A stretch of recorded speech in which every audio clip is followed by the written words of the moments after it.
boa tarde. Obrigado mais uma vez pelo carinho da sua audiência. O nosso bate-papo de hoje com o deputado federal do estado de Pernambuco, deputado Fernando Rodolfo, do PL. Deputado, muito obrigado por ter aceito o nosso convite. Uma honra ter o senhor aqui. Eu que agradeço, Sandro, a oportunidade de estar aqui conversando com os seus telespectadores e com um povo que valoriza muito, né, a cultura do nosso Nordeste, que valoriza os feitos do nosso Nordeste. Eu venho do Nordeste trazendo comigo aqui para o Congresso Nacional o sentimento, né, de justiça social, o sentimento de valorização do homem, da mulher, trabalhador, trabalhadora, e isso tem pautado o nosso mandato aqui. Deputado, em que pese o senhor está no seu primeiro mandato, né? Poderia ser considerado um novato na Câmara, mas o senhor chegou com uma certa maturidade política, porque enquanto algumas figuras já conhecidas no cenário político da região Nordeste foram por enfrentamento ao governo federal, o senhor desde sempre tem tido cuidado de estar defendendo o interesse da população sem entrar nesses choques ideológicos, né? Como é que o senhor faz a avaliação do seu mandato indo para quase 2 anos? Como é que o senhor avalia esse período que o senhor está aqui em Brasília? Olha, Sandro, a grande diferença é que eu não cheguei aqui em Brasília fruto de uma vitória eleitoral porque um pai ou um parente meu não pôde se candidatar por ser ficha suja. Infelizmente, essa é uma realidade. O sujeito se elege deputado, rouba tanto aqui em Brasília e fica inelegível e coloca um filho. O filho que não entende nada de política, quando chega aqui, na verdade, só coloca a digital lá para votar e quem exerce o mandato é o pai. Eu trago comigo a experiência da minha vida inteira. É uma vida que eu construí ao custo de muita luta, né? A minha experiência no jornalismo me proporcionou essa maturidade, como você diz, né? A gente, antes de começar essa entrevista, falava de alguns episódios que eu já vivi na minha vida em função do jornalismo investigativo. Ora, eu já me infiltrei numa quadrilha de empresários no estado de Sergipe que fraudava licitação. Então eu sei como se faz para roubar o dinheiro público da merenda escolar, por exemplo. E apresentei projeto de lei que fecha as brechas que o jornalismo me oportunizou conhecê-las. Eu trago aqui a experiência, por exemplo, de uma máfia de clínicas para dependentes químicos, né, que se aproveitam da fragilidade do dependente para ludibriar famílias, e a gente já tem projeto de lei nesse sentido. São alguns exemplos que me dão a condição de exercer um mandato com o pé no chão, né? Então, a experiência de vida que me trouxe até aqui me favorece nesse momento. Estou há 2 anos no mandato, acho que já cumprimos muito do que foi prometido na campanha, dos compromissos que foram firmados na campanha eleitoral, e essa é a grande diferença, é chegar aqui e retribuir a confiança que foi depositada nas urnas com trabalho. Nós estamos conversando com o deputado Fernando Rodolfo, do PL do estado de Pernambuco. Eu não fiz essa apresentação anteriormente, mas o deputado, um brilhante repórter, e já se meteu em cada uma para poder trazer a verdade dos fatos aos cidadãos que vocês não imaginam. E ele está fazendo a mesma coisa aqui na Câmara Federal. O senhor andou visitando escolas, hospitais no interior de Pernambuco. O senhor tem sido um fiscalizador contundente. Em relação à Covid-19, essa pandemia, muitos prefeitos têm se aproveitado também com esse farto recurso, dinheiro público, podendo comprar sem licitação. No nosso estado, Pernambuco, por exemplo, a prefeitura lá da capital pagou por respiradores que não chegou. O senhor está acompanhando de perto isso? O senhor acha que vai haver punição para essas pessoas que estão matando os nossos concidadãos? Olha, nós estamos no Brasil. Infelizmente, o Brasil não é um país sério. Porque num país sério, esse tipo de coisa não aconteceria. Um prefeito de uma capital importante, como é o Recife, comprar respirador para porcos, respiradores que a Anvisa já disse que não poderiam ser utilizados em humanos, foram comprados com dinheiro público. E aí não dá em nada, até agora não deu em nada. Num país sério, o prefeito já era para estar preso, né? A gente vê casos aí de cidades menores, que estão distantes da grande mídia, onde a prefeitura recebeu 2 milhões de reais para investir nas ações de combate ao coronavírus, e o que fez foi instalar uma pia com um pedaço de cano no meio da feira livre e 2 barreiras sanitárias. Quer dizer, para onde foi esse dinheiro? A gente está falando da realidade nua e crua do país. Sabe, eu acho que, lamentavelmente, esses prefeitos vão passar imunes por isso, porque se fosse para prender político ladrão nesse país, faltaria cadeia. Teria que botar num navio e afundar. O deputado Davi Maia, do estado de Alagoas, que está à frente de uma CPI mista interestadual, ele falou isso semana passada aqui. Ele disse que não entende como que governadores da região Nordeste ainda não estão presos, né? Porque, segundo ele, o que o consórcio Nordeste está fazendo é algo inacreditável. O senhor tem informação a respeito do consórcio Nordeste? Quanto custa ao estado de Pernambuco para participar desse consórcio? Já foi algum benefício, o senhor sabe de algum benefício que o consórcio Nordeste tenha levado para o seu estado, deputado? Eu não conheço, eu posso até estar sendo aqui leviano, de fato, realmente eu não conheço nenhum benefício que esse consórcio tenha levado para o meu estado de Pernambuco. O que eu posso lhe afirmar aqui com absoluta certeza é de que o povo de Pernambuco perdeu a confiança no governo que está instalado lá. Perdeu a confiança por muitas razões, por muitos fatos que a história mostra, né? Muita corrupção. Não é concebível que um governador mande fechar uma delegacia que está investigando corruptos. Não é concebível que um governador mande fechar uma delegacia e tirar a delegada de lá só porque ela estava prestes a prender seus aliados. A gente parece que está num país de mentirinha. Eu, de fato, não conheço os benefícios desse consórcio Nordeste para Pernambuco, mas sei da indignação do povo do meu estado. Você está assistindo a entrevista com o deputado federal Fernando Rodolfo, do PL do estado de Pernambuco. O deputado vai falar também sobre a importância deste ano, que é um ano de eleição. Eu sei que tem gente que diz que não gosta de eleição, não gosta de política, mas a verdade é que se você não prestar atenção em quem você vai votar, se você não gosta de política, você vai ser certamente administrado por um péssimo político. Então é muito importante que você preste atenção a quem você vai entregar o talão de cheque em branco para assinar por você. Vamos à entrevista com o deputado Fernando Rodolfo. Segundo o deputado Davi Maia, quem comanda esse consórcio, o governador da Bahia, Rui Costa, e os pensadores para a região Nordeste são políticos que perderam a eleição em Araraquara, em São Paulo. Se depois o senhor pudesse debruçar um pouco sobre isso. Por falar em fechar, o deputado está falando da delegada Patrícia Domingos, de Recife, já deu entrevista aqui para a gente também, e mandou fechar a delegacia, mas o governador não mandou fechar sua delegacia. Essa máscara aqui, deputado, eu trouxe de Santa Cruz do Capibaribe. Eu estive lá em março, ainda estava no início da pandemia. O governador havia mandado fechar todas as indústrias ali. Ali é um polo têxtil, o senhor conhece bem, Caruaru, o senhor atua lá. E os empresários, muito rapidamente, adaptaram a sua linha de produção, produzir máscaras como essa. E o governo do estado não teve a iniciativa de comprar, de incentivar, e hoje a gente vê o estado de Pernambuco figurando entre um dos piores, né, no caso da Covid-19. Então, pelo que o senhor está falando, o governo lá não tem olhado para o estado, em nenhuma área. O estado está abandonado. Na verdade, o que o governador Paulo Câmara faz, e faz bem feito, é cobrar impostos do povo pernambucano. Nós pagamos uma taxa de PVA, uma das mais caras do Nordeste. Em contrapartida, as nossas estradas estão abandonadas. Os nossos hospitais estão sem remédios. Eu recebi uma ligação no domingo passado à noite, já quase madrugada, de um médico amigo que estava lá acompanhando um parente seu que havia sofrido um acidente de moto e me disse: olha, aqui não tem soro nesse hospital. Não tem soro, não tem antibiótico, não tem remédio aqui.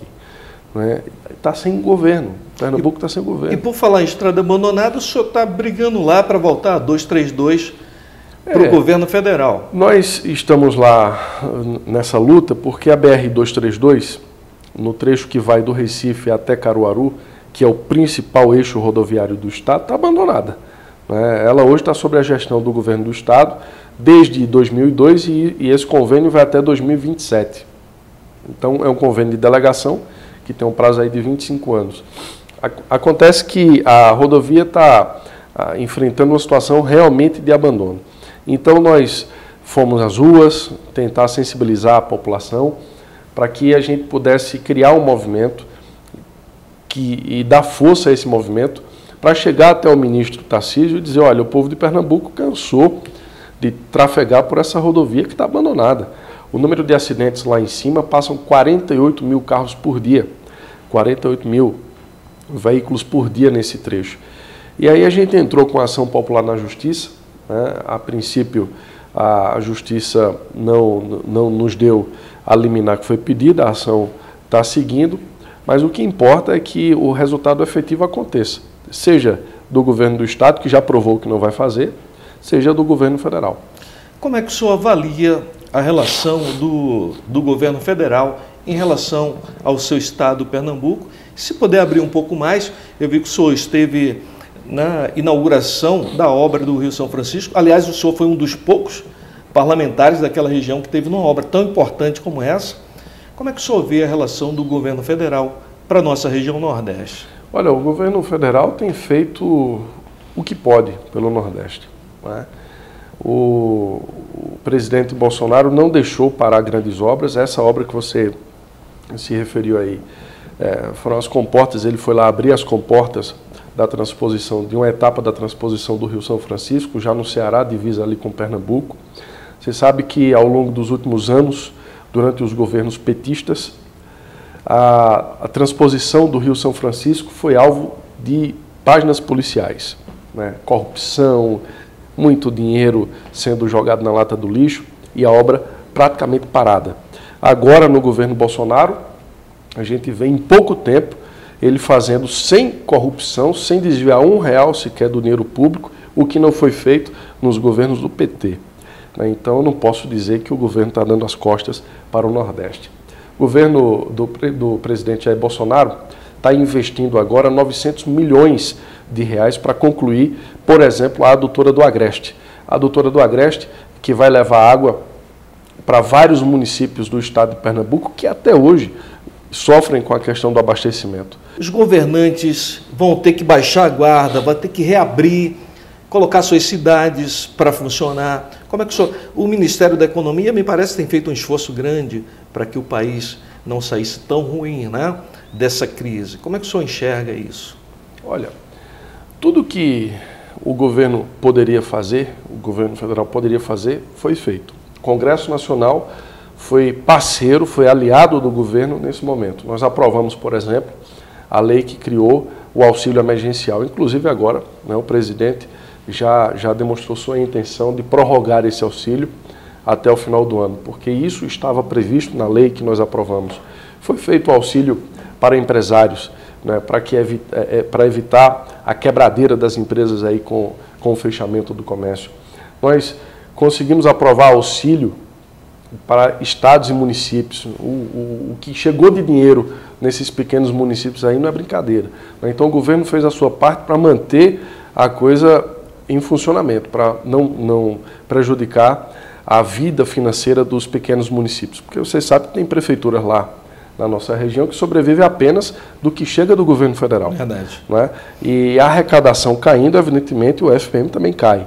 Né? Então, o governo criou essa linha de auxílio e foi feito esse auxílio que garantiu a sobrevivência de muitos municípios. A gente tem região lá, tem municípios na região que não atrasaram um dia sequer o pagamento, que não diminuíram sequer R$1 do salário dos seus servidores, graças ao auxílio que veio do governo federal. Então, eu acho que com a retomada aos poucos da vida, né, normal, da vida pós-pandemia, a gente não vai ter muitas dificuldades, inclusive na área da saúde. Nós vamos sair dessa pandemia com hospitais equipados, com hospitais bem estruturados, o que não acontecia antes, né? Então, a pandemia proporcionou isso aos pequenos municípios. Vou dar como exemplo aqui o município de Brejão. É um município pequeno, lá perto de Garanhuns, que hoje, no seu hospital, tem até uma estrutura de semi-UTI, que não tinha antes, né? Foi implantado agora com os recursos conseguidos através da pandemia.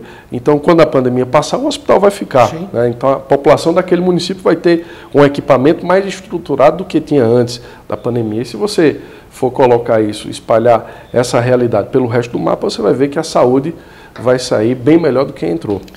os gestores que souberam aproveitar esse recurso, vai ter a sua cidade realmente aqueles melhorada, que empregaram corretamente, né? Agora, aqueles outros que pegaram dinheiro só para fazer uso próprio, né, para praticar atos de corrupção, infelizmente, eles vão ter que se ver com a justiça e o povo é que vai pagar essa conta depois. Falar em prefeitura, estamos no ano eleitoral, os prefeitos são importantes para que o país avance. O senhor vai trabalhar muito lá na região? Tem alguma cidade em especial que o senhor vai trabalhar para ajudar a eleger prefeito? Olha, eu tenho trabalhado muito em todo o estado e foi bom você tocar nesse assunto, porque as pessoas às vezes não percebem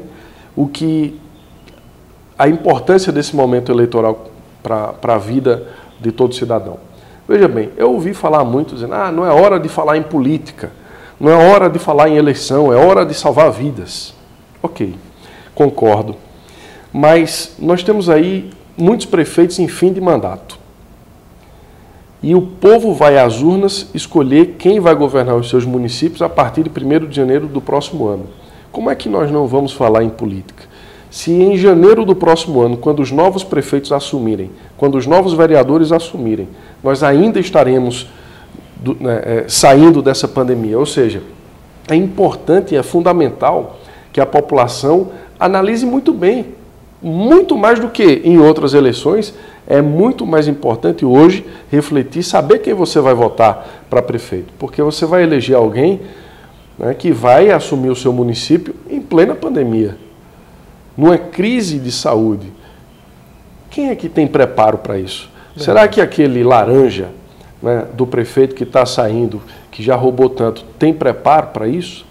Né? Então, é fundamental que se pense. Eu tenho tido essa preocupação nas minhas redes sociais de fazer esse alerta à população. A eleição de 2020 é, do ponto de vista histórico, a eleição mais importante dos últimos anos. Por isso que, na hora de votar, na hora de chegar na urna, o cidadão tem que saber que está escolhendo ali alguém para conduzir os destinos do seu município em plena pandemia. O deputado está chamando a atenção para um assunto muito relevante. Eu conversei essa semana com um especialista em campanha eleitoral. Ele disse que 70% da população não está interessada em votar. Mas é o que o deputado está falando. Não adianta você ter aqui um deputado federal que briga, como o deputado Fernando Rodolfo, para levar recursos para a cidade, se ela não for bem aplicada aí no seu município. Então faz toda a diferença. Quem cuida do cheque que o deputado manda para lá é o seu prefeito e os seus vereadores. Então é muito importante que você esteja atento e se encoraje para ir votar no próximo pleito. Deputado, suas considerações finais para os nossos telespectadores no Brasil inteiro, em especial na nossa região Nordeste. Olha, eu queria agradecer a você, a todos os seus telespectadores aí pela honrosa audiência, dizer que ainda há esperança para o Brasil. Eu tenho procurado aqui no meu mandato devolver a confiança que me foi depositada nas urnas através das ações do meu mandato. Eu sou um deputado que divulga as ações semanalmente. Eu faço uma prestação de contas porque isso é dever de todo homem público. Né? Eu represento uma população, eu preciso estar perto dessa população para entender os dilemas, para saber onde dói. E mais do que isso, é estar perto do povo. É igual um médico quando vai consultar um paciente. Ele precisa saber onde é que dói para ele passar o remédio certo. Então o deputado tem que estar perto do povo, tem que conhecer as suas dores, tem que conhecer os seus anseios para trazer a solução aqui no Congresso Nacional. E é isso que eu tenho feito. Muito obrigado mais uma vez. Nós agradecemos a gentileza do deputado, combativo deputado, produtivo deputado Fernando Rodolfo, meu conterrâneo, Pernambuco, e especialmente a você que nos acompanhou até agora, convidando a você para estar amanhã de novo com a gente. Obrigado mais uma vez e até a próxima.